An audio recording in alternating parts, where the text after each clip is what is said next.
ABC Listen. Podcasts, radio, news, music and more.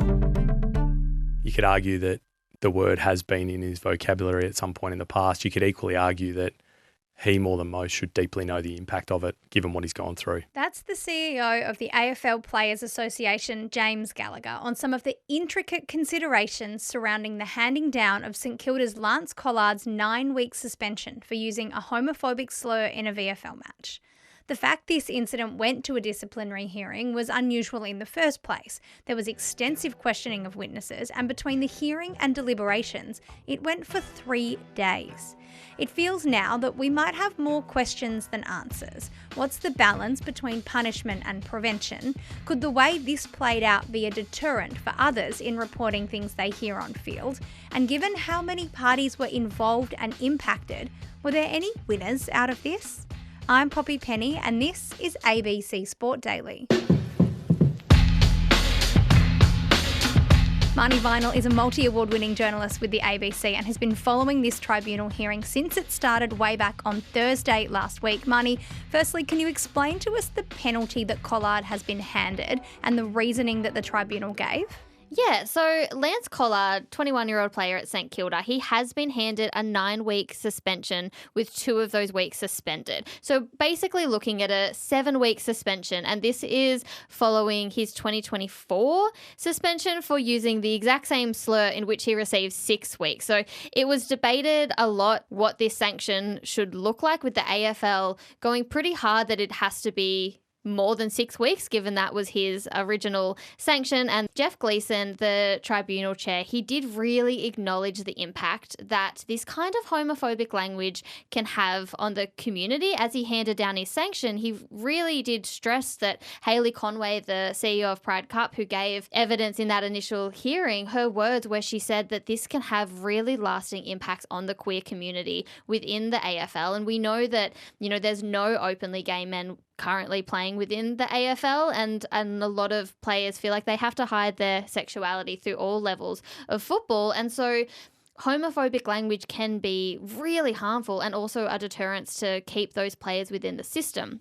So noting that, they thought that the slur had to have a pretty big consequence. One thing that was interesting to me in the disciplinary hearing was Jeff Gleeson asking whether a lengthy suspension would serve to simply punish or if it would act as an actual preventative measure or a deterrent to discourage not only Collard but other players from using this kind of language. Where do you think they landed on that point? It's an interesting point that the AFL and the tribunal are kind of wrestling with, because we're seeing these really hefty sanctions handed down in the AFL's crackdown on homophobic language that has spanned the last 3 years. But then they're wrestling with, well, okay, how do we get the balance right, preventing the language from being used in the first place? Sanctioning and penalty can't be their only response. It has a role to play, but at the moment, it's kind of being seen as the solution, and it's not. The solution has to start much earlier. Because Collard was suspended back in 2024 for 6 weeks for using a homophobic slur, and then 2 years later,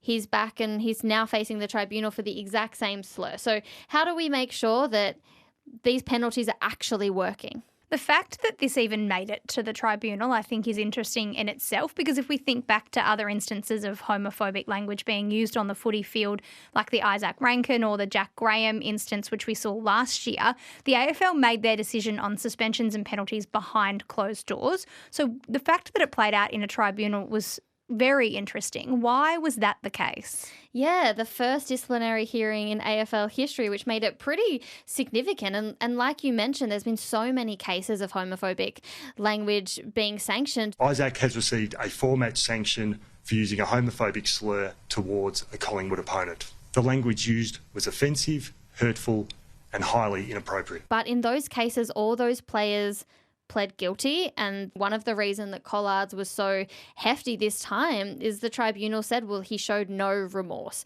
So in him pleading not guilty, they decided that there should be no discount to that penalty, where previously, well, the only kind of statements that players say or we hear from players around these cases is usually just an apology that feels very put together with the club, where in this particular case, we got to hear from Collard himself. We got to hear from the players who reported the slur in the first place. We got to hear about Collard's background. There were so many elements that were really uncovered during this process that we've just never seen before. When you've got two versions of events, it's not a great place to start from when dealing with really challenging issues that the game is facing. On the first day of these hearings, you mentioned the Frankston players who reported the slur in the first place. They gave evidence to the disciplinary hearing and they were examined extensively. They've also received unsavoury attention on social media in the wake of all of this. Is there a risk that the way that this has played out for them might discourage others from coming forward at any level of footy? I found it very interesting when those two Frankston players were giving evidence in that first hearing, because it kind of became very apparent that they did not want to be there. I mean, the second player who gave evidence said that they were told they would just have to make an initial statement on game day and that would be it. And rather it snowballed into, as he put it, this whole thing. He said that he was quite hesitant to give evidence, but when he said that, he was told that he might be compelled to do so legally required to attend the tribunal. And as you mentioned, they were cross-examined extensively. There were reports that the cross-examination was quite grueling and they were really questioned and had their integrity in a way questioned. And because the players had to be publicly named when they gave evidence, it meant that social media could weigh in on their evidence, but also on them as people. And so these two players have now been named across social media in a lot of commentary that is, as you say, unsavoury, but I would argue weighs into abuse. What we've seen again is a process that ultimately has caused harm all over the place. The AFL Players Association have also released a statement today criticising the process. What is their argument about how cases like this one can maybe be better handled in the future? So the AFLPA did come out with a pretty lengthy statement and they really did lament the process. I think we've got a lot of work to do to set up, really bespoke processes that should lead us to the outcome. I think having some clarity about what those outcomes might look like is helpful for the game. I think we saw that through COVID.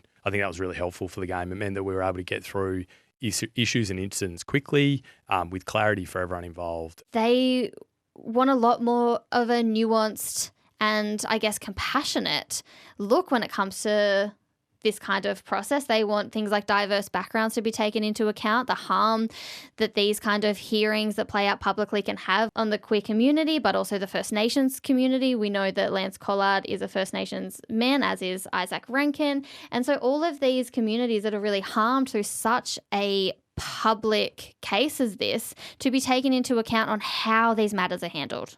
Collard's background and upbringing was actually raised as part of the evidence for this. What were they asking to be considered? And I guess how might the AFLPA want that to be more inclusive in the future?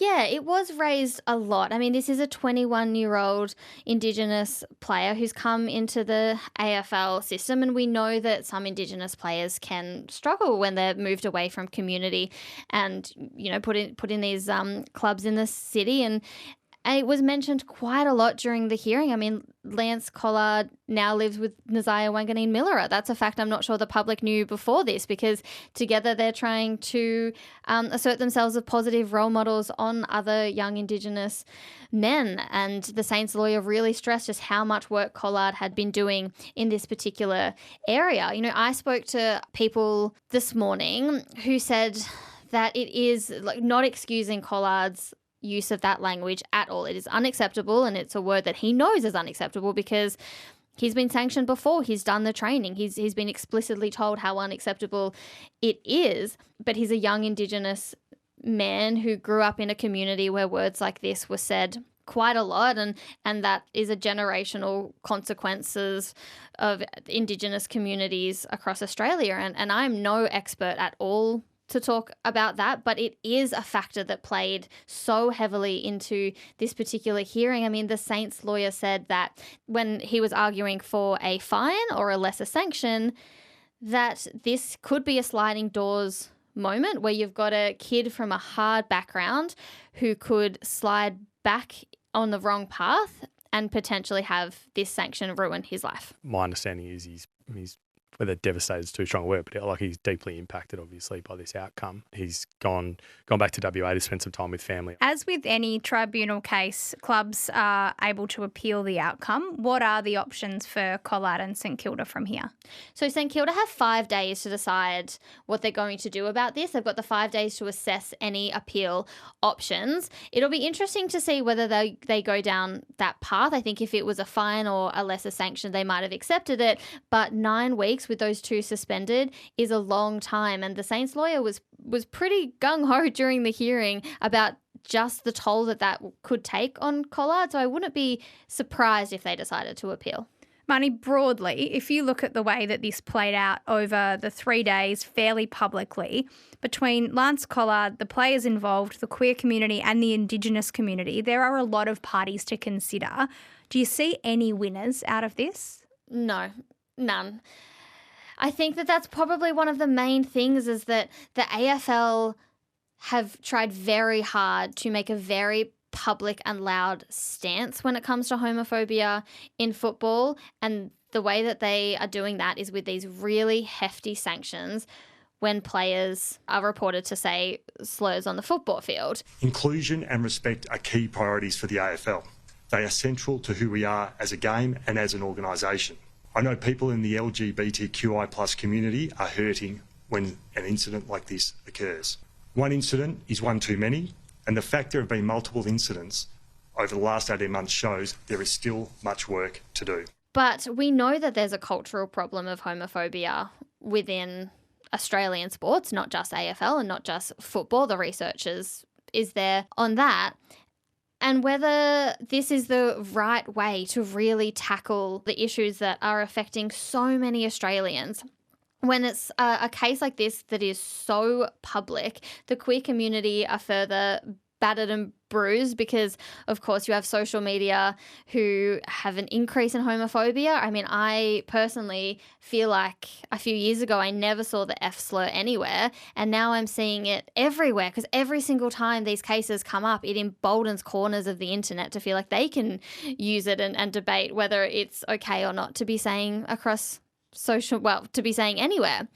You have a lot of people across social media that are attacking the queer community and saying that they're too soft in all of this. And you know, it's the queer community's fault that players are going to be sanctioned this particular way and have their careers ruined. And then you have the Indigenous community having a lot of people weighing in on the intersection of race in all of this. And then, of course, the players involved, they're impacted. So it does really feel like there are absolutely no winners when these really high profile cases play out.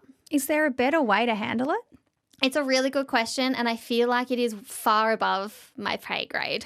In the ideal world, the homophobic language that is being used and being embedded in these players' minds is tackled first. So I would love to see prevention over punishment. I would love to see all clubs do more training. I would love to see people take this a lot more seriously. I would love to get to a stage where we have openly queer players in the AFL and we can talk about them without having to assess all the risk that them being open does. So it's a very big question, but I kind of just hope that the AFL are really taking all of this on board and listening to all of the voices that have so much to say about this, because we're not seeing these sanctions going away, it seems. Marnie, it's been a big story. Thanks so much for stepping us through it. Thanks, Poppy. Headlines. Port Adelaide's Zach Butters was also in front of the AFL tribunal last night for an incident between him and umpire Nick Foote on Sunday night. Butters was accused of having asked Foote how much are they paying you, which he strongly denied. The tribunal agreed with umpire Foote's recollection of events, and Butters is set to pay a $1,500 fine. He spoke after the hearing. Incredibly disappointed with the result tonight. I stand by knowing what I said and what I didn't say, especially what I didn't say. Port Adelaide will have the option to appeal the decision. The Western Bulldogs might be looking for a list spot to bring in Prince Harry after he spent the morning at Whitten Oval. He received tutoring from Adam Treloar on handballing and appeared to be quite the natural. He was actually there for a charity partnership, but it would bring a few more international eyeballs to the game. And in Super Rugby, Moana Pacifica are looking for new owners, or they risk having to leave the competition entirely. The financially challenged club are currently sitting on the bottom of the table, having won just one game this season. It would make them the second club in 2 years to dissolve due to financial hardship after the Melbourne Rebels in 2024. I'm Poppy Penny, and this is ABC Sport Daily, produced by Declan Byrne. Thanks to SEN for the extra audio used in this episode.